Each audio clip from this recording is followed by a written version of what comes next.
नमस्कार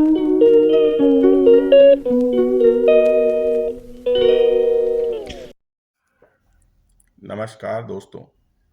आज मैं आपको एक कहानी सुनाता हूँ जिसका शीर्षक है शक्तिशाली शत्रु के सामने नम्र होना बुद्धिमानी।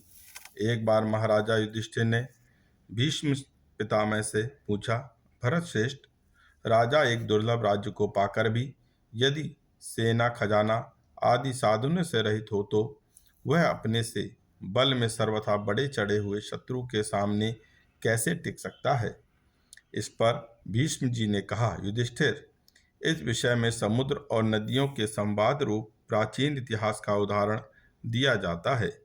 एक समय की बात है, सरिताओं के स्वामी समुद्र ने सरिताओं से अपने मन का एक संदेह इस प्रकार पूछा, नदियों, मैं देखता हूँ जब तुम लोगों में बाढ़ आती है तो बड़े बड़े वृक्षों को जड़ मूल और डालियों सहित उखाड़कर तुम अपने प्रवाह में बहा लाती हो, किंतु उसमें बेत का कोई पेड़ दिखाई नहीं देता।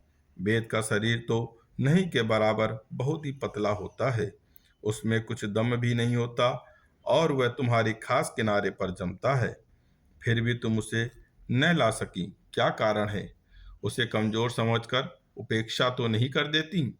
अथवा उसने तुम लोगों का कुछ उपकार तो नहीं किया है? क्यों बेत का वृक्ष तुम्हारा तट छोड़कर नहीं आता?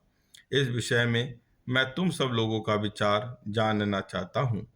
यह सुनकर गंगा जी ने युक्ति युक्त अर्थपूर्ण तथा दिल में बैठने वाली बात कही, नाथ, वे वृक्ष अपने स्थान पर अकड़कर खड़े रहते हैं, हमारे प्रबल प्रवाह के सामने सिर नहीं झुकाते।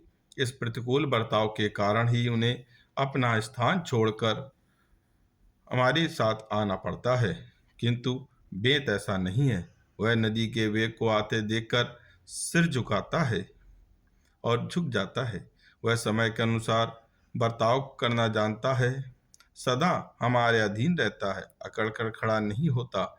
अतः अपने अनुकूल आचरण के कारण उसको स्थान छोड़कर यहाँ नहीं आना पड़ता। जो पौधे वृक्ष अथवा लता आदि हवा और पानी के वेग से झुक जाते हैं तथा वेग शांत होने पर सिर उठाते हैं, उनका कभी तिरस्कार नहीं होता। भीष्म जी कहते हैं, युधिष्ठिर, इस प्रकार जो राजा बल में बड़े चढ़े तथा विनाश करने में सामर्थ्य शत्रु के पहले वेग को सिर झुकाकर नहीं सह लेता, वह शीघ्र ही नष्ट हो जाता है।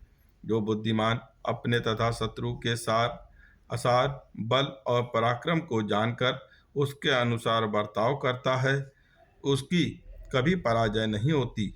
अतः जब शत्रु को बल में अपने से बहुत बड़ा हुआ समझे तो बुद्धिमान पुरुष को बेत की तरह नम्र हो जाना चाहिए।